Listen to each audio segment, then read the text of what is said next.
bienvenue pour ce nouveau numéro de 100% ETF tous les 15 jours avec iShares, votre magazine pour comprendre et bien utiliser les ETF. Et j'ai le plaisir d'accueillir aujourd'hui sur le plateau Ivana Davo, directrice commerciale iShares France. Bonjour Ivana. Bonjour Laurent. Alors, vous connaissez la règle, hein, on a deux rubriques et la première c'est notre mot-clé utile pour comprendre l'univers de l'investissement en général et de l'investissement en ETF en particulier. Aujourd'hui ce sera durabilité et dans l'entretien, vous nous expliquerez Ivana tout ce qu'on a toujours voulu savoir sur iShares sans avoir jamais osé le demander. 100% ETF, c'est parti.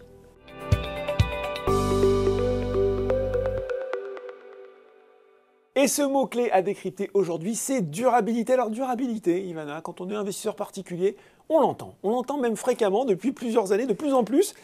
Et pourtant, on ne sait pas forcément ce que cela recouvre. Qu'est-ce que c'est la durabilité aujourd'hui dans l'investissement? Alors effectivement, la notion de durabilité, c'est un terme que l'on entend très régulièrement et notamment dans un contexte financier. Et ça va sous-entendre que l'investisseur va chercher à intégrer des critères extra-financiers afin d'identifier les sociétés les mieux préparées pour transiger vers une économie plus durable. Plus simplement, on va souvent parler de finances durables. Alors on parle de finances durables, de critères extra-financiers. Moi, je suis un investisseur particulier comme un autre. Je suis confronté à tous ces sigles, ISR, ESG. Est-ce que c'est la même chose? Est-ce que c'est différent? Et on s'y perd quand même parfois. Hein. Alors effectivement, il y a un certain nombre de notions et de termes que l'on retrouve aujourd'hui dans ce contexte de finances plus durables. Et ce sont des termes qui finalement sont distincts et qu'il faut appréhender. C'est pas la même chose, ISR et ESG. Pas du tout. Alors tout d'abord, si on regarde l'intégration des critères ESG, donc l'intégration des critères ESG, ce sont des critères qui sont environnementaux, sociaux et de gouvernance. Et ils vont permettre d'évaluer la prise en compte de... tous ces critères extra, c'est ça ce qu'on appelle les critères extra-financiers finalement. Exactement.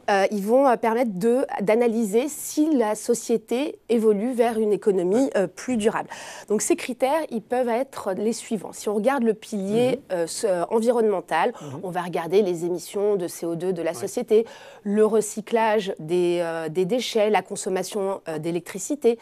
Si on se focalise maintenant sur le deuxième pilier, qui est le pilier social, on va plutôt regarder la qualité du dialogue social, on va regarder... La parité dans les conseils d'administration notamment. Non, ça c'est sur la partie... C'est la gouvernance. C'est la gouvernance, exactement. Là, on va regarder sur le pilier social plutôt l'emploi des personnes handicapées ou la formation des salariés.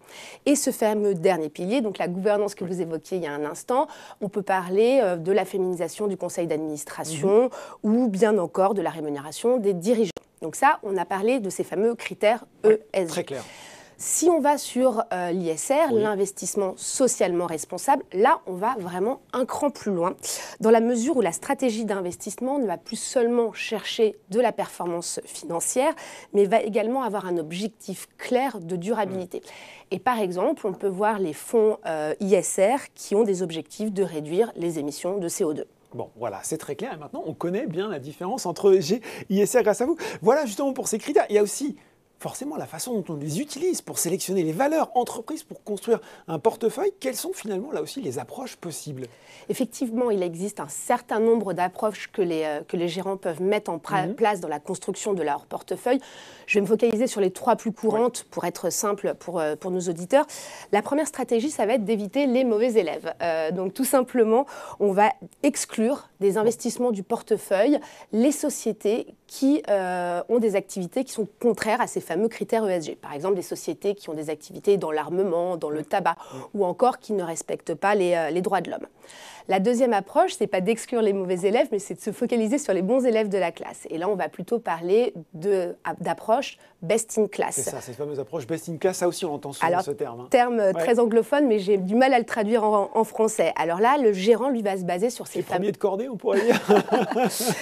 Là, le gérant, il va se baser sur ces fameuses notes ESG, on revient dessus, et il va comparer les notes ESG d'une société par rapport à ses pairs dans un même secteur. Et l'idée du gérant, l'idée de cette stratégie, c'est justement d'investir sur les sociétés qui ont les meilleures notes ESG dans un secteur prédéfini. Enfin, la dernière approche, qui est une approche qui va encore plus loin, c'est l'approche impact, où là, les investissements vont avant tout être destinés à générer un impact positif, à la fois sociétal et environnemental, et surtout un impact qui est mesurable, en plus de la performance financière. Et oui, ça aussi, impact, hein, à côté de ESG et ISR, ça fait partie des termes de la finance durable. C'est super tout ça, Ivana, mais il y a un autre mot qu'on aurait pu décrypter ensemble, c'est greenwashing qui revient. Allez, moi aussi, je vais essayer d'une traduction un peu hasardeuse à présenter des produits, parfois de façon plus vertes qu'ils ne le sont réellement. Et ma question est simple, puis-je croire une société de gestion comme BlackRock quand elle veut me vendre des placements dits durables responsables? Alors c'est un point extrêmement important et vous avez raison Laurent de le souligner. Il faut savoir aujourd'hui que les régulateurs, que ce soit européens ou français, sont extrêmement regardants justement avec ce terme de greenwashing. Donc aujourd'hui BlackRock ne va pas pouvoir promouvoir des fonds ESG ou durables sans avoir à prouver aux régulateurs la robustesse et la rigueur de notre processus d'investissement. Plus spécifiquement, la France a décidé de créer un label français qui s'appelle le label ISR, qui est audité via un partenaire externe et qui, lui, va justement, encore une fois, analyser la rigueur de notre processus d'investissement durable. Et je finirai en disant qu'aujourd'hui, tous nos ETF qui sont accessibles dans le contrat Matelas sont des ETF qui sont labellisés ISR. Bon, voilà, on ne fait pas ce qu'on veut et Matelas, on rappelle, c'est le PER de Boursorama en collaboration avec BlackRock. Grâce à vous, Ivana, on connaît ça y est, les termes clés à connaître, on maîtrise bien. On rappelle souvent sur Boursorama d'ailleurs qu'il ne faut pas hésiter, parce que des fois c'est un petit peu fastidieux, mais à lire le prospectus, le DCI, ce fameux document d'information clé pour l'investisseur, on appelle ça le KIT, je crois en anglais, et décider finalement ce qui correspond à ses objectifs, ses valeurs. On trouve encore une fois souvent ça réparatif, mais c'est indispensable de passer par là. Oui, exactement. Il faut vraiment prendre toutes les informations là où elles sont. Il y a également des fiches explicatives qu'on a développées en partenariat avec Boursorama, qu'on peut également retrouver sur votre site. Allez, voilà, maintenant la durabilité n'a plus de secret pour vous, pour moi. On passe à l'entretien et on va ouvrir le capot pour voir comment tourne le moteur iShares. C'est maintenant.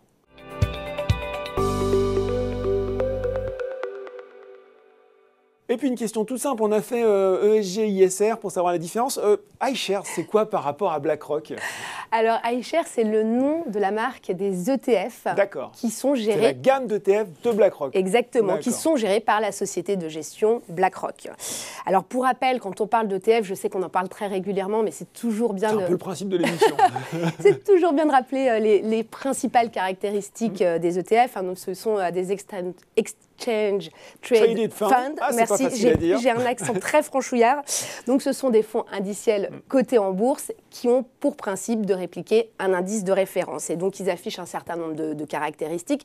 Tout d'abord, on parle d'un panier d'actions et non pas d'un investissement unique, ce qui veut dire que quand vous allez acheter un ETF, une part d'ETF, vous accédez à une certaine diversification parce qu'en sous-jacent, vous avez des dizaines, voire des centaines de sociétés qui composent l'ETF. Le deuxième point, quand on parle d'ETF, on sait que ce sont des produits donc, qui sont cotés en bourse et donc qui peuvent être achetés à n'importe quel moment de la journée, quand les marchés sont ouverts, bien évidemment, ce qui ainsi donne une liquidité relativement importante aux produits, même si effectivement, il y a certains ETF qui sont moins liquides parce que l'indice qu'ils suivent est un petit peu plus ciblé. Enfin, je dirais le dernier point important quand on regarde les ETF, c'est vraiment la transparence. Ça va vous permettre, vous, épargnants, investisseurs, de pouvoir visualiser en temps réel toutes les sociétés qui vont composer l'ETF, comme on peut également visualiser les sociétés qui composent l'indice CAC 40 aujourd'hui. Et alors, ce qui est intéressant, et peut-être plus spécifiquement pour l'investisseur français, on peut avoir le sentiment que les ETF sont plutôt des produits nouveaux, mais ce n'est pas forcément le cas. Quelle est l'expérience d'iShares dans le domaine, justement?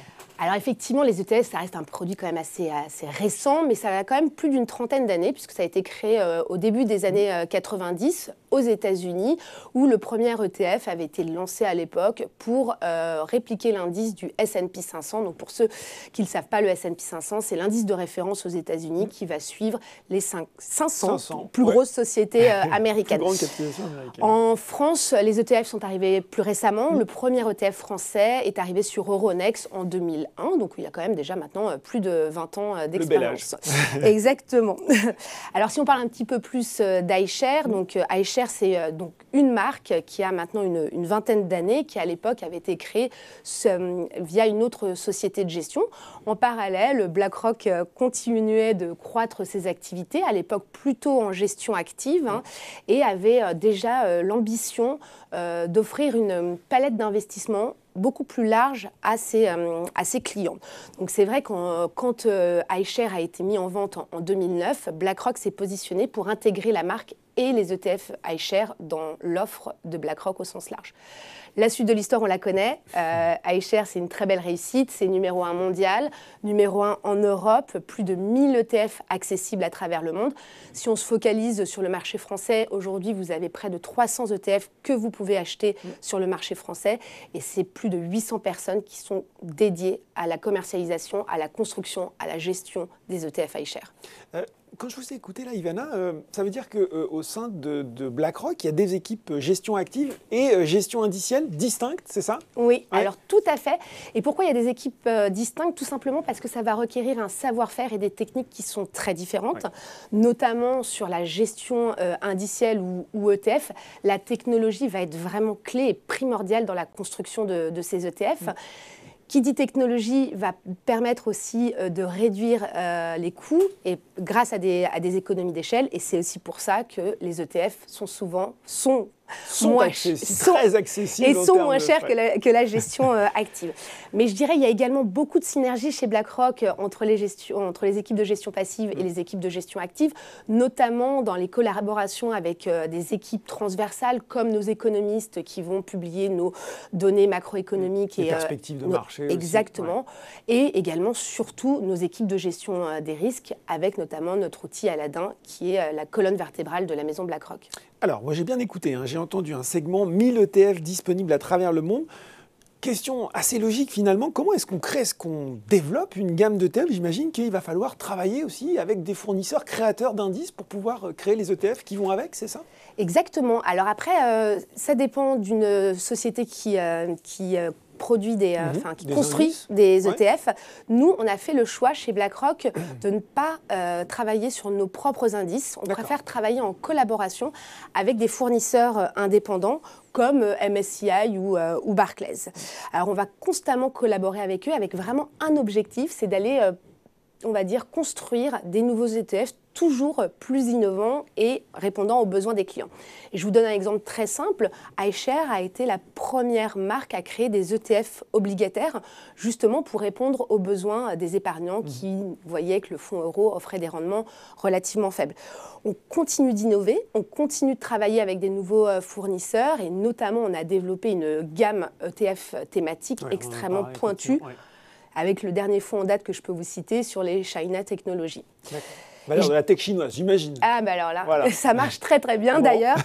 Enfin, je dirais le dernier point, quand on collabore avec des fournisseurs d'indices, c'est on a une collaboration de plus en plus étroite pour faire augmenter notre gamme de produits durables ESG. Là, on reboucle avec notre mot-clé. Exactement. Ouais. On a vraiment une volonté justement d'accompagner cette transition. Comme vous savez, chez BlackRock, la durabilité est devenue la norme d'investissement. Voilà, la durabilité est devenue la norme d'investissement. Voilà une gamme riche, complète, qui évolue pour proposer l'exposition à des thématiques innovantes. Merci beaucoup, Ivana, de nous avoir fait découvrir le temps de cet entretien, les coulisses d'iShares. Et j'ai bien compris, c'est le nom de la gamme ETF de BlackRock. Merci, Laurent. Et alors, je rappelle, vous pouvez découvrir cette gamme, bien sûr, dans la rubrique ETF Trackers de Boursorama. Et que si vous êtes client Boursorama, tous ces produits sont sans frais à l'achat. Et bien voilà, 100% ETF, c'est fini pour aujourd'hui. Rendez-vous dans 15 jours. À très bientôt.